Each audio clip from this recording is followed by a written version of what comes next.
여러분, 제 책상 서랍 깊은 곳에는 금메달이 하나 숨겨져 있습니다. 2015년 동아시아 배구 선수권 대회에서 받은 것이죠. 북한 대표팀 주전 세터로서 팀을 우승으로 이끌었을 때 김정은 위원장께서 직접 하사하신 메달입니다. 하지만 저는 그 메달을 한 번도 꺼내본 적이 없습니다. 볼 때마다 그 무게가 너무 무겁거든요. 금속의 무게가 아니라 그 뒤에 숨겨진 진실의 무게 말입니다. 제 이름은 김수진입니다. 가명이지만 오늘부터는 제 진짜 이야기를 들려드리려 합니다. 저는 북한에서 누구나 부러워하는 삶을 살았습니다. 평양 모란봉구역에서 태어나 10살 때부터 체육영재로 발탁되어 만경대학생 소년궁전에서 훈련을 받았죠. 16세 청년체육단에 입단했고 20살에는 국가대표가 되었습니다.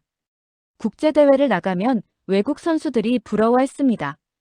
너희는 국가가 모든 걸 지원해주잖아라고요. 맞습니다. 국가는 모든 걸 줬습니다. 평양의 좋은 아파트, 매달 나오는 특별 배급, 외국 나갈 기회까지. 대신 우리에게서 모든 걸 빼앗아갔죠. 자유롭게 생각할 권리, 진실을 알 권리, 그리고 인간으로 사는 권리까지. 여러분, 이 이야기가 궁금하시다면 구독 버튼과 좋아요 부탁드립니다. 그리고 알림 설정까지 해두시면 북한에서는 절대 들을 수 없었던 진실을 계속 들으실 수 있습니다. 2018년 어느 봄날, 저는 그 모든 것을 버리고 두만강을 건넜습니다. 29의 나이에 금메달을 손에 쥔 채로 어둠 속으로 뛰어들었죠. 왜 그랬냐고요?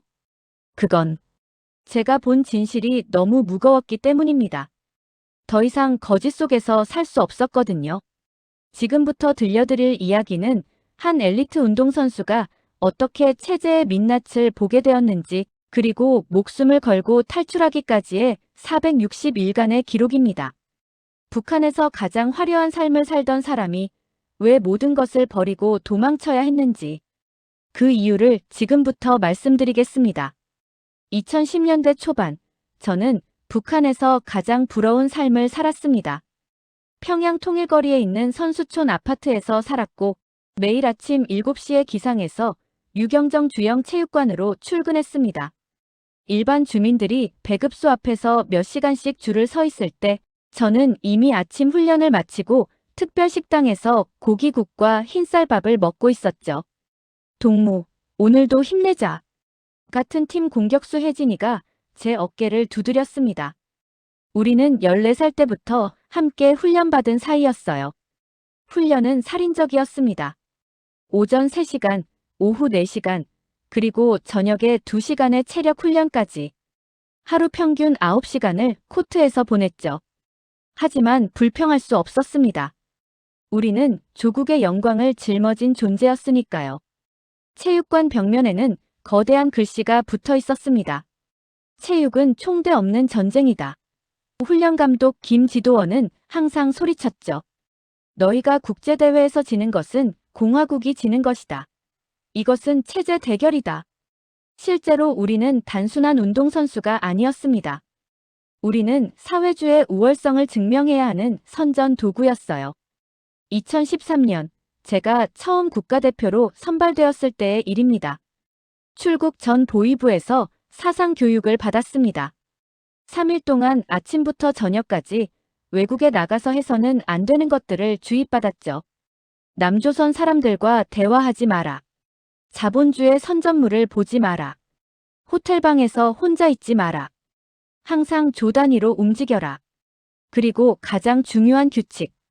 만약 너희 중 누군가가 도망가면 남은 가족이 대가를 치른다. 저는 그때 22살이었습니다. 평양에는 부모님과 남동생이 있었어요. 도망. 생각조차 할 수 없었죠. 그것은 가족을 죽이는 것과 같았으니까요. 베트남 하노이에서 열린 아시아 선수권 대회. 제 생애 첫 해외 경기였습니다. 호텔 창문 밖으로 보이는 도시는 충격 그 자체였습니다. 밤늦은 시간인데도 불빛이 가득했고 거리에는 사람들이 자유롭게 다니며 웃고 떠들었어요. 저 사람들은 배급을 받지 않아도 먹고 사나? 옆에서 후배 선수가 중얼거렸습니다.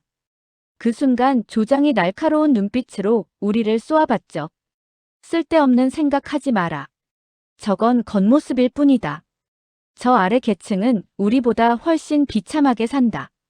하지만 저는 이미 의문을 품기 시작했습니다. 우리가 배운 것과 눈앞의 현실이 너무 달랐거든요. 그 대회에서 우리는 금메달을 땄습니다. 귀국하자마자 김정은 동지께서 직접 만찬을 베풀어 주셨죠. 동무들은 조국의 긍지다. 저는 그날 특별 포상으로 중국산 스마트폰을 받았습니다. 물론 인터넷은 되지 않는 북한 내부망만 연결되는 것이었지만요. 그날 밤 숙소로 돌아와 샤워를 하다가 거울 속 제 모습을 봤습니다. 금메달을 목에 건 22살 청년. 승리의 미소를 짓고 있었지만 왠지 모르게 공허했습니다. 나는 정말 행복한 걸까? 그 질문이 제 머릿속을 떠나지 않았습니다. 2015년 5월, 저는 태국 방콕에서 열린 동아시아 배구 선수권 대회에 출전했습니다. 이번에는 달랐습니다. 대회 기간이 2주일이나 되었고 각국 선수들과 교류할 기회도 많았죠. 준결승전이 끝난 후였습니다. 상대팀이었던 한국 선수 하나가 저에게 다가왔어요. 경기 정말 멋있었어요. 세팅 진짜 잘하시네요. 저는 당황했습니다. 우리는 남조선 괴뢰와 말을 섞으면 안 된다고 배웠거든요. 하지만 그 선수의 눈빛은 순수했습니다. 악의도 적대감도 없었어요. 고맙습니다. 짧게 대답하고 돌아서려는데 그가 작은 종이를 제 손에 쥐어줬습니다. 제 인스타그램 아이디예요. 나중에 연락해요. 저는 얼른 그 종이를 주머니에 숨겼습니다. 조장이 보면 큰일 날 일이었거든요. 그날 밤 호텔방에서 룸메이트가 잠든 사이 화장실에 숨어서 그 종이를 꺼내봤습니다. VOLLEYBALLJOY. 인스타그램이 뭔지도 제대로 몰랐지만 가슴이 두근거렸습니다. 외부 세계와 연결될 수 있는 작은 실마리 같았거든요. 대회 마지막 날 선수촌 식당에서 아침을 먹다가 일본 선수들의 대화를 엿들었습니다. 어제 본 북한 다큐멘터리 진짜 충격적이었어. 맞아.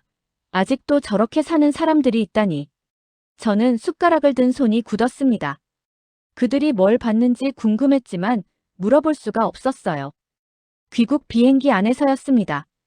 조장이 우리를 한 명씩 불러 사상 검열을 했습니다. 외국에서 이상한 것을 보거나 들은 게 없는지, 의심스러운 접촉은 없었는지. 김수진 동무, 한국 선수와 대화했다는 보고가 있던데 저는 심장이 내려앉았습니다. 누군가 감시하고 있었던 거죠. 경기 예의상 인사만 나눴습니다. 동무 지도원. 앞으로 조심하시오.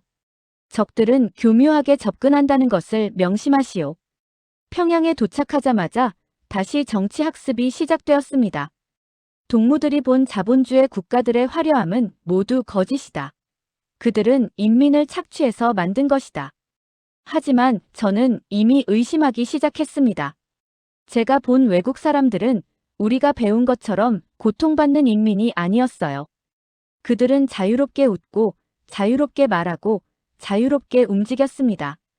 그해 여름 친구 혜진이가 갑자기 팀에서 사라졌습니다. 혜진이는 어디 갔어요? 사상적 문제로 재교육 중이다. 그게 무슨 뜻인지 우리 모두 알았습니다. 혜진이는 작년 중국 대회에서 외국인 코치와 사진을 찍었었거든요. 아마 그것 때문이었을 겁니다. 한 달 후 혜진이가 돌아왔을 때 그는 완전히 다른 사람이 되어 있었습니다. 눈빛이 죽어 있었고 말수도 줄었어요. 혜진아, 괜찮아? 응.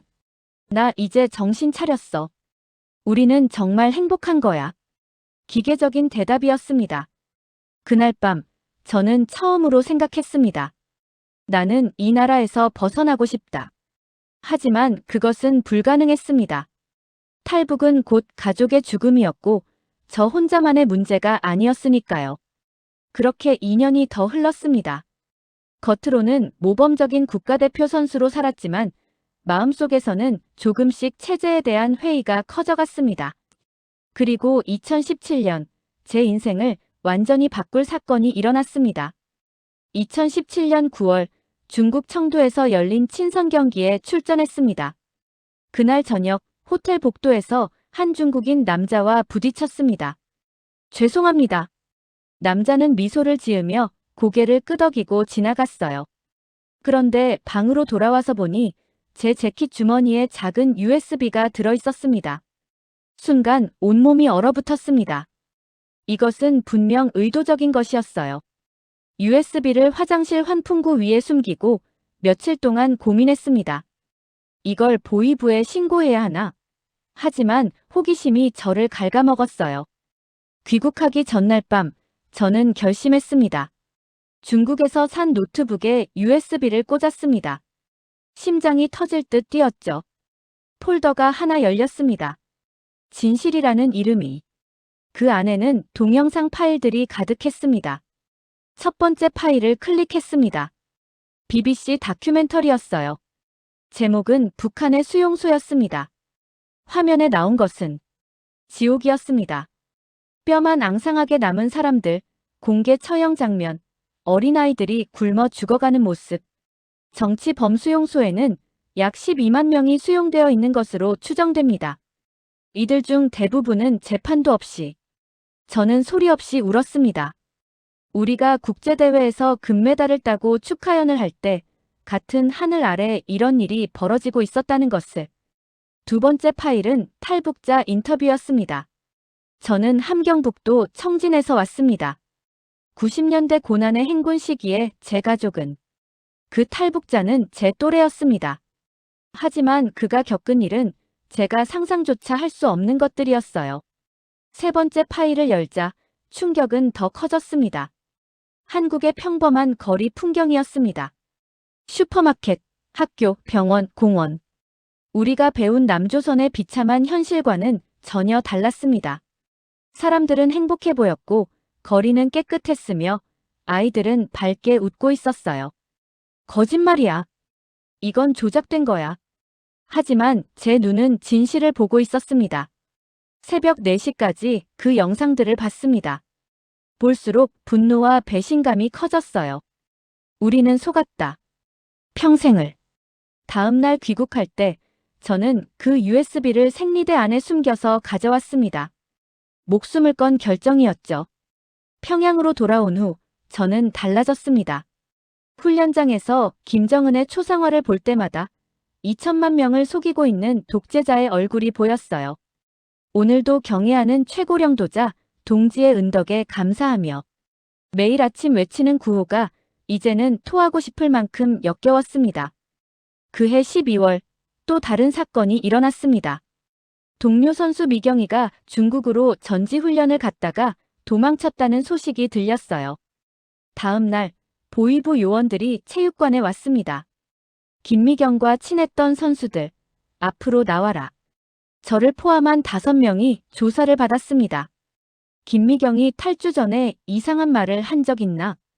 아니요, 전혀 없었습니다. 확실한가? 만약 사실을 숨기면 동무도 연루된다. 식은땀이 흘렀습니다. 저는 미경이와 친했거든요. 하지만 그가 도망칠 거라는 건 전혀 몰랐어요. 일주일 후 미경이 부모님이 평양에서 사라졌다는 소문을 들었습니다. 정치 범수용소로 보내졌대. 그날 밤 저는 숨겨둔 USB를 꺼내 다시 봤습니다. 화면 속에서 탈북자가 말했습니다. 탈북은 혼자만의 결정이 아닙니다. 하지만 진실을 알고도 그곳에 남아있는 것은 더 큰 죄입니다. 저는 결심했습니다. 언젠가 기회가 오면 저도 미경이처럼 도망치겠다고. 하지만 부모님과 동생은 어떻게 하나. 그 고민이 저를 밤마다 괴롭혔습니다. 2018년 봄까지. 2018년 3월 제 인생에서 가장 끔찍한 날이었습니다. 아버지에게서 전화가 왔어요. 수진아, 내 동생이 군대에서 문제가 생겼다. 심장이 멎는 것 같았습니다. 21살이던 동생 진혁이는 작년에 입대했었거든요. 무슨 문제요? 한국 드라마를 봤다고. 지금 보위부에서 조사 중이야. 전화기를 떨어뜨릴 뻔했습니다. 북한에서 한국 영상물을 보는 것은 중대한 범죄였어요. 최소 10년 노동교화형, 심하면 정치범수용소 아니면 공개 처형까지 갈 수 있는 일이었죠. 어떻게 된 거예요? 부대 내에서 단속이 있었는데 내 동생 휴대폰에서 발견됐대. 수진아, 너도 조심해. 우리 가족 전체가 조사 대상이 될 수도 있어. 그날 저녁 집에 보위부 요원이 찾아왔습니다. 김수진 동무 동생 김진혁과 평소에 어떤 대화를 나눴나? 운동 얘기, 가족 얘기. 평범한 대화만 했습니다. 동생이 불법 영상물에 관심이 있다는 걸 알았나? 전혀 몰랐습니다. 이틀 동안 조사를 받았습니다. 제 휴대폰도 압수당했고 기숙사도 수색당했어요. 다행히 USB는 발견되지 않았습니다. 체육관 라커룸 천장 단열재 속에 숨겨뒀거든요. 일주일 후 동생이 풀려났습니다. 첫 범행이고 누나가 국가대표라는 점을 고려해서 관용을 베푼다.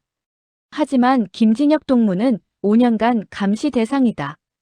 동생을 만났을 때 그는 완전히 망가져 있었습니다. 누나, 미안해. 내가 잘못했어. 동생의 손에는 전기 고문 자국이 선명했습니다. 진혁아, 괜찮아. 다 지나갔어. 하지만 괜찮지 않았습니다. 동생의 인생은 이미 끝나버렸어요. 앞으로 평생 감시를 받으며 제대로 된 직장도 구할 수 없게 되었으니까요. 그날 밤 저는 결심했습니다. 이 나라를 떠나야 한다. 그리고 언젠가 가족을 꼭 구해내겠다. 탈북 준비를 시작했습니다. 먼저 돈이 필요했어요. 저는 그동안 받은 포상금과 상금을 숨겨뒀습니다. 북한 돈 200만 원, 중국 위안화 3,000원 정도였죠. 다음으로 브로커를 찾아야 했습니다. 운동선수들 사이에서는 은밀한 네트워크가 있었어요.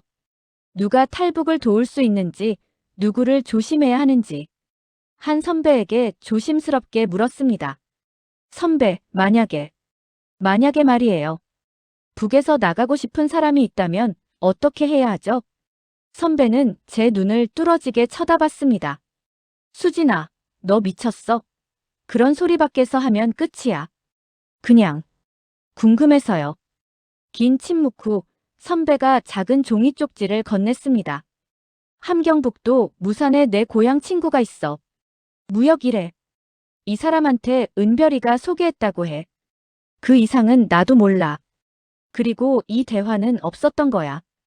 2년 동안 돈을 더 모았습니다. 국제대회 출전 수당, 포상금, 심지어 팔 수 있는 물건들까지 다 팔았어요. 그리고 2018년 5월 마침내 기회가 왔습니다. 함경북도 청진에서 지방 순회 시범 경기가 열렸어요. 이틀 일정이었죠. 바로 옆이 무산이다. 마지막 밤, 저는 가방을 챙겼습니다. 여권은 당연히 없었고 신분증과 돈, 그리고 그 USB만 챙겼어요. 숙소를 빠져나오기 전 부모님께 마지막 문자를 보냈습니다. 엄마, 아빠 사랑해요. 미안해요. 꼭 다시 만나요. 보내기 버튼을 누르는 순간 눈물이 쏟아졌습니다. 하지만 돌아갈 수 없었어요. 이미 결심한 일이었으니까. 새벽 2시, 저는 창문을 넘었습니다.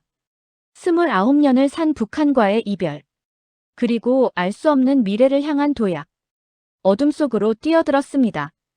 청진 시내를 빠져나와 무산으로 가는 버스를 탔습니다. 새벽 4시 차였어요. 광부들과 장사꾼들로 가득했죠. 저는 모자를 깊이 눌러쓰고 구석자리에 앉았습니다. 아직 발각되지 않았을 거야. 아침 6시 점호때까지는 시간이 있어. 하지만 심장은 미친 듯이 뛰었습니다. 무산에 도착한 건 오전 7시였습니다. 선배가 알려준 주소를 찾아갔어요. 낡은 연립주택 2층. 문을 두드렸습니다. 누구요? 은별이가. 소개했습니다. 문이 열렸습니다.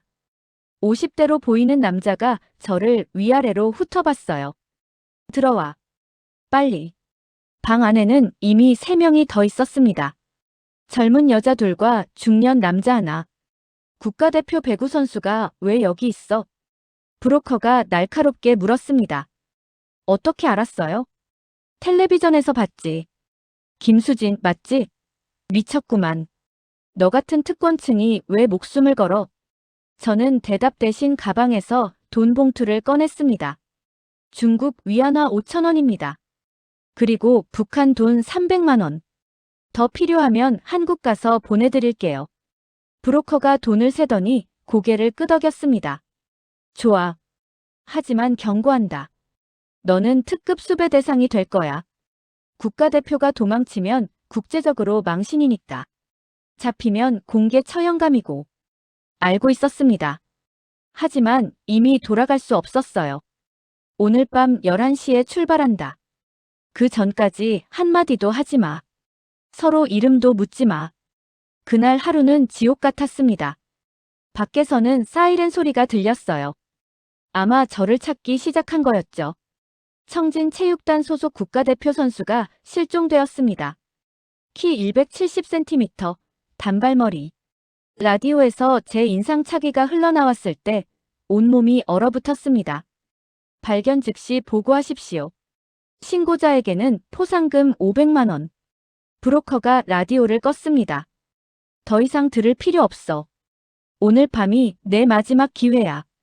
내일부터는 국경이 완전 봉쇄될 거고. 밤 10시, 우리는 검은색 옷으로 갈아입었습니다. 브로커가 각자에게 작은 배낭을 나눠줬어요. 두만강까지 4km를 걸어야 해. 소리 내지 마. 불빛 사용하지 마. 뒤처지면 버린다. 우리는 어둠 속으로 걸어 들어갔습니다. 산길은 험했어요. 운동선수인 저도 힘들 정도였으니 다른 사람들은 오죽했을까요? 1시간쯤 걸었을 때 멀리서 불빛이 보였습니다. 엎드려. 브로커의 낮은 명령에 우리는 땅에 엎드렸어요. 순찰대였습니다. 군인 넷이 개를 데리고 수색하고 있었죠. 이쪽으로 발자국이. 개가 짖기 시작했습니다. 우리 쪽으로 다가오고 있었어요. 브로커가 주머니에서 뭔가를 꺼내 던졌습니다. 고춧가루였어요. 개가 재채기를 하며 방향을 잃었죠. 빨리 움직여. 우리는 반대 방향으로 기어갔습니다. 가시덤불이 살을 찢었지만 소리 낼 수 없었어요. 30분 후 강물 소리가 들렸습니다. 두만강이었습니다. 저기 봐. 브로커가 가리킨 곳에는 철조망과 감시탑이 보였어요. 3분마다 탐조등이 한 바퀴 돈다. 불빛이 지나가는 순간 뛰어. 강물은 차갑지만 깊지 않아. 1분 안에 건너야 해. 만약 잡히면요? 옆에 있던 여자가 떨리는 목소리로 물었습니다. 그럼 죽는 거지. 다른 선택은 없어. 탐조등이 돌기 시작했습니다. 하나, 둘, 셋. 지금. 저는 뛰었습니다. 평생 배구 코트를 뛰어다녔지만 그날만큼 빨리 달린 적은 없었어요. 철조망을 넘고 강물에 뛰어들었습니다. 얼음장 같았습니다. 5월인데도 물은 뼛속까지 파고들었어요. 거기서 뒤에서 고함 소리가 들렸습니다. 총성이 울렸습니다. 물속에서 총알이 지나가는 소리가 들렸어요. 저는 미친 듯이 헤엄쳤습니다. 반대편 강둑이 보였습니다. 중국이었어요. 거의 다 왔어. 힘내. 브로커가 앞서 외쳤습니다. 마지막 힘을 다해 강둑을 기어올랐습니다. 뒤를 돌아보니 5명이 출발했는데 넷만 건넜어요. 한 명이 강물에 떠 있었습니다. 총에 맞은 거였죠. 움직여. 여기도 안전하지 않아. 우리는 다시 뛰기 시작했습니다. 북한을 벗어났지만 진짜 위험은 이제부터였습니다. 중국 땅을 밟은 순간 자유를 느낄 거라고 생각했습니다. 하지만 틀렸어요. 이곳은 또 다른 지옥이었습니다. 브로커가 우리를 폐가로 데려갔어요. 연변 근처에 버려진 농가였죠. 여기서 이틀 숨어 있어. 내가 다음 단계를 준비할게. 그리고 사라졌습니다. 젖은 옷을 짜내며 저는 처음으로 현실을 느꼈어요. 나는 이제 불법 체류자다. 중국은 탈북자를 난민으로 인정하지 않았습니다. 오히려 북한으로 강제 송환했죠. 잡히면 끝이었어요. 이틀 후 브로커가 돌아왔습니다. 나쁜 소식이야. 북한이 중국 공안에 너희 인상착의를 보냈어. 특히 너. 저를 가리키며 말했습니다. 국가대표 선수가 도망쳤다고 난리야. 현상금도 걸렸대. 중국 돈 10만 위안. 10만 위안이면 한국 돈으로 1,800만 원. 어마어마한 금액이었어요. 어떻게 해야 해요? 우선 외모를 바꿔야 해. 그리고 더 깊숙이 숨어야지. 브로커가 데려간 곳은 연길의 지하 아파트였습니다. 창문도 없는 7평짜리 지하실. 5명이 함께 지내야 했어요. 여기서 최소 한 달은 숨어 있어야 해. 밖에 나가면 절대 안 돼. 머리를 금발로 염색하고 컬러 렌즈를 꼈습니다. 거울을 보니 딴 사람 같았어요. 지하실 생활은 고문이었습니다. 하루 종일 어둠 속에서 숨죽이며 살았죠. 밖에서 발소리만 들려도 심장이 멎을 것 같았어요. 일주일째 되던 날 함께 탈북한 여자가 정신이 이상해졌습니다. 나 못 견디겠어. 차라리 돌아갈래. 미쳤어. 돌아가면 죽어. 여기서 이렇게 사는 것도 죽는 거나 마찬가지야. 그날 밤 그 여자는 몰래 지하실을 빠져나갔습니다. 다음 날 브로커에게서 소식이 왔어요. 공안한테 잡혔대. 아마 북으로 송환될 거야. 우리는 아무 말도 못했습니다. 그저 숨죽이며 같은 운명을 피하기를 기도했죠. 한 달 후 브로커가 다시 나타났습니다. 한국 가는 루트를 찾았어. 하지만 비싸. 1인당 중국 돈 3만 위안. 저는 가진 돈을 다 털어도 부족했어요. 한국 가서 갚을게요. 제발 도와주세요. 브로커는 한참을 망설이더니 고개를 끄덕였습니다. 좋아. 근데 길이 험해. 중국을 가로질러 라오스까지 가야 해. 거기서 태국으로, 태국에서 한국행 비행기를 타는 거야. 얼마나 걸려요? 빠르면 한 달, 늦으면 석 달. 다음 날부터 이동이 시작되었습니다. 가짜 신분증을 받았어요. 조선족 여자로 위장했죠. 이름은 김은희. 연길 출신. 청도에서 식당 일한다. 외워. 버스, 기차, 때로는 화물차 뒤에 숨어서 남쪽으로 내려갔습니다. 곤명에 도착했을 때 공안 검문에 걸렸습니다. 신분증. 손이 떨렸지만 최대한 침착하게 신분증을 내밀었어요. 공안이 제 얼굴과 신분증을 번갈아 봤습니다. 조선족이야? 네. 어디가? 청도에 있는 식당으로 돌아가요. 공안이 뭔가 의심스러운 눈빛으로 쳐다봤습니다. 잠깐만. 여기서 기다려. 심장이 터질 것 같았어요. 옆에 있던 브로커가 제 손을 꽉 잡았습니다. 끝났다. 잡혔다. 그때 다른 공안이 소리쳤습니다. 야, 빨리 와. 소매치기 잡았어. 제 신분증을 확인하던 공안이 황급히 달려갔어요. 가. 빨리. 브로커가 속삭였습니다. 우리는 군중 속으로 사라졌죠. 그날 밤 숙소에서 저는 펑펑 울었습니다. 괜찮아. 이제 얼마 안 남았어. 하지만 고통은 끝나지 않았습니다. 다음 날 라오스 국경을 넘다가 또 다른 탈북자 한 명이 잡혔어요. 우리는 계속 도망쳐야 했습니다. 매일매일이 생존이었죠. 2달간의 도피 끝에 마침내 태국 방콕에 도착했습니다. 한국 대사관으로 가. 거기 가면 안전해. 브로커의 마지막 말이었습니다. 2018년 7월 15일, 저는 대한민국 대사관 문을 두드렸습니다. 도와주세요. 저는 북한에서 왔습니다. 문이 열리는 순간 다리에 힘이 풀렸어요. 바닥에 쓰러지면서 생각했습니다. 드디어 끝났다. 2018년 8월 3일 인천공항에 도착했습니다. 비행기가 착륙하는 순간 눈물이 쏟아졌어요. 나는 이제 자유다. 하지만 진짜 자유는 생각보다 어려웠습니다. 국정원 조사를 받았습니다. 3주 동안 매일 질문 공세였죠. 어떤 경로로 탈북했나요? 북한에서 무슨 일을 했나요? 간첩 가능성은 없나요? 국가대표 선수였던 제가 탈북했다는 게 믿기지 않았나 봐요. 계속 의심의 눈초리로 바라봤습니다. 하나원 북한 이탈 주민 정착 지원 사무소에서 석 달간 교육을 받았어요. 자본주의 사회 적응 교육, 취업 교육, 심리 치료. 여러분은 이제 대한민국 국민입니다. 하지만 적응하기까지 시간이 걸릴 겁니다. 맞는 말이었어요. 모든 게 낯설었습니다. 신용카드, 인터넷 뱅킹, 스마트폰 앱. 남들에게는 당연한 것들이 저에게는 외계어였죠. 제일 힘들었던 건 사람들의 시선이었습니다. 북한에서 왔어요? 진짜요? 김정은 본 적 있어요? 호기심 가득한 눈빛으로 물어봤죠. 저는 동물원 원숭이가 된 기분이었어요. 거기는 진짜 밥도 못 먹어요? 핸드폰도 없어요? 김정은이 무서워요? 대답하기 싫었지만 참았습니다. 그들은 몰라서 물어보는 거니까요. 11월 하나원을 수료하고 서울에 정착했습니다. 정부 지원금으로 관악구에 원룸을 얻었어요. 7평. 지하실이었지만 제 공간이었습니다. 이제 뭘 해야 하지? 29살의 나이에 저는 다시 시작해야 했습니다. 배구를 계속하고 싶었어요. 하지만 현실은 달랐습니다.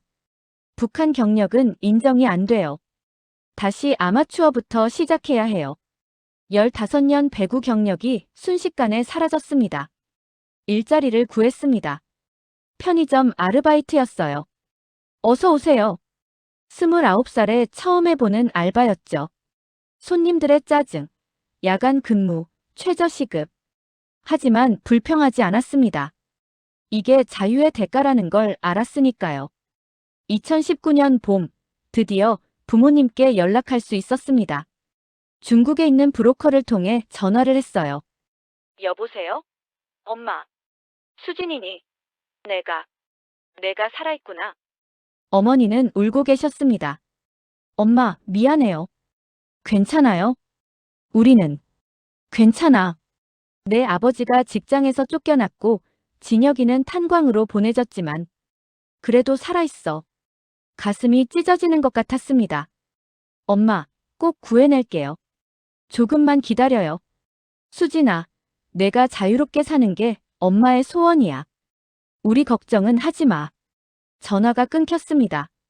그날 밤, 저는 맹세했습니다. 반드시 가족을 구해내겠다고. 지금은 2025년입니다. 저는 여전히 서울에서 살고 있어요.